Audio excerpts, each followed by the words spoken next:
Hello everyone, আসসালামু আলাইকুম। Welcome back to my channel. আশা করি সবাই অনেক ভালো আছেন। আজকে আমি আপনাদের সাথে একদম ঘরে থাকা বেসিক মশলাগুলো দিয়ে কিভাবে অনেক বেশি সুস্বাদু করে ব্রয়লার মুরগি রান্না করা যায় তারই রেসিপি শেয়ার করেছি।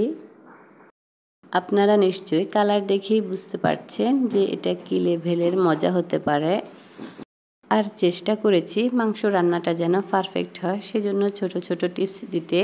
আশা করছি আপনাদের কাছে ভালো লাগবে। তো আর কথা না বাড়িয়ে মূল রেসিপিতে চলে যাচ্ছি।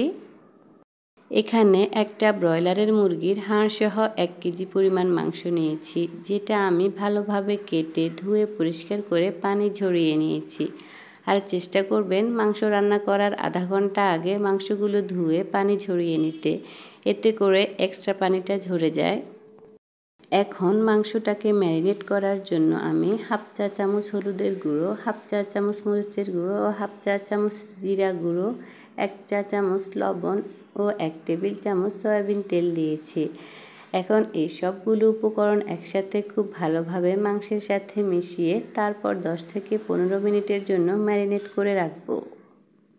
আর এই পর্যায়ে এসে চাইলে 1 চা চামচ লেবুর রস দেওয়া যায়, এতে করে ব্রয়লারের মুরগির যে আস্তে গন্ধটা থাকে সেটা আর থাকবে না। এখন একটা বাটিতে 1.5 টেবিল চামচ জিরার গুঁড়ো, 1 টেবিল চামচ ধনিয়ার গুঁড়ো, 1 টেবিল চামচ লাল মরিচের গুঁড়ো, স্বাদ মতো লবণ, এই সমস্ত উপকরণ একসাথে দিয়ে কিছুটা পানি দিয়ে ভালোভাবে মিশিয়ে নিতে হবে।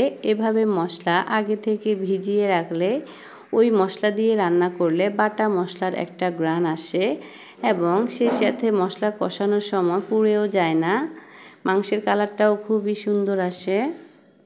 এবার চলে যাচ্ছি চুলায় একটা প্যান বসিয়ে দিয়েছি। প্যানটি গরম হয়ে এলে দিয়ে দিচ্ছি 1.5 কাপ সয়াবিন তেল গরম হয়ে এলে দিয়ে দিচ্ছি আগে থেকে ম্যারিনেট করে রাখা মাংসগুলো দিয়ে চুলার আঁচটা অবশ্যই মিডিয়াম টু হাই হিটের মাঝামাঝি রাখতে হবে। আর এই ক্ষেত্রে কোনোভাবেই চুলার আঁচটা কমিয়ে রাখা যাবে না, এতে করে মুরগি থেকে পানি ছেড়ে দেবে। পরবর্তীতে আর মশলা ভেতরে ঢুকবে না। মাংসটা আমি হালকা করে রং ধরলে নামিয়ে ফেলবো। তো এই আন্দাজটা যাদের নেই, যারা একদমই নতুন রাঁধুনি, তারা একদম ঘড়ি ধরে 2 থেকে 2.5 মিনিট করে এক পার্ট ভেজে নেবেন। তারপর উল্টে দিয়ে অন্য পার্টও 2 থেকে 2.5 মিনিট ভেজে নেবেন।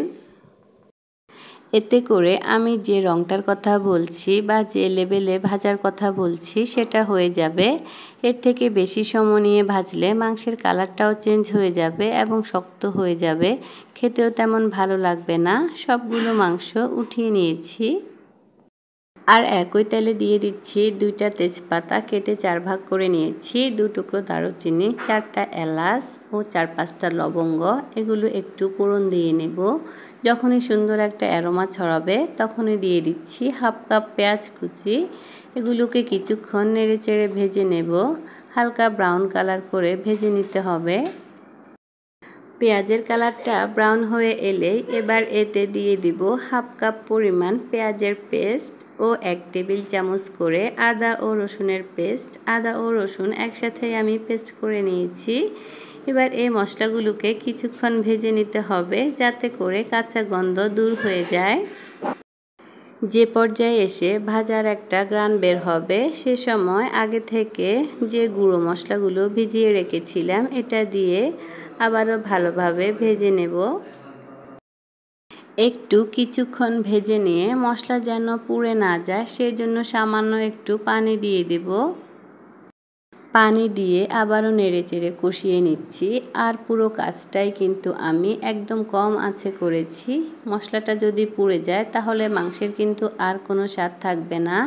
তো এই জন্যই খুব সাবধানে মশলাটাকে কষাতে হবে। কষাতে কষাতে যখন মশলা থেকে তেল আলাদা হয়ে যাবে, সে পর্যায়ে এসে আগে যে মাংসগুলো ভেজে রেখেছিলাম এগুলো এখন দিয়ে দিব। এবার মশলার সাথে ভালো করে মাংসগুলো নেড়েচেড়ে মিশিয়ে নিতে হবে। আমি প্রায় 3-4 মিনিটের মতন মশলার সাথে মাংসগুলোকে ভালোভাবে কষিয়ে নিয়েছি। এখন এর মধ্যে দিয়ে দিব গরম পানি। আমি প্রায় 3 কাপ পরিমাণ গরম পানি দিয়েছি। এখন ঢাকনা দিয়ে ঢেকে এটাকে 15 মিনিটের মতন রান্না করে নেব। এর মাঝে কিন্তু 2-3 বার ঢাকনা তুলে নেড়েচেড়ে দিতে হবে। 15 মিনিট পর ঢাকনা তুলে নিচ্ছি। এ পর্যায়ে অবশ্যই লবণটা চেক করে নেবেন। দিয়ে দিচ্ছি 4টা কাঁচামরিচ, আবারও ঢাকনা দিয়ে 5 মিনিট রান্না করে নেব। চুলার আঁচটা এখন একটু কমিয়ে রাখতে হবে। ফিরে এলাম 5 মিনিট পর। আমার রান্নাটা অলমোস্ট হয়ে গিয়েছে। এবার চুলাটা অফ করে নামিয়ে নেব। দেখুন মাশাআল্লাহ লুকটা কত ভালো আসছে। অনেক সময় দেখা যায় সবার ঘরেই ব্রয়লার মুরগি কম বেশি রান্না হয়, কিন্তু মাঝে মাঝে খেতে চায় না। আপনি যদি এভাবে রান্না করেন সবাই দেখবেন একদম ছেটেপুটে খেয়ে নেবে।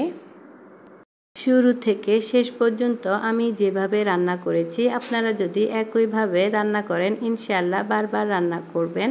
ব্রয়লারের মুরগিতে গা মাখা ঝোলটাই বেশি ভালো লাগে, তো আমি ওভাবেই রান্না করে নিয়েছি। এ ধরনের টিপস সহ সহজ রেসিপি পেতে চাইলে আমার চ্যানেলটিকে অবশ্যই সাবস্ক্রাইব করে নিতে পারেন। আল্লাহ হাফেজ।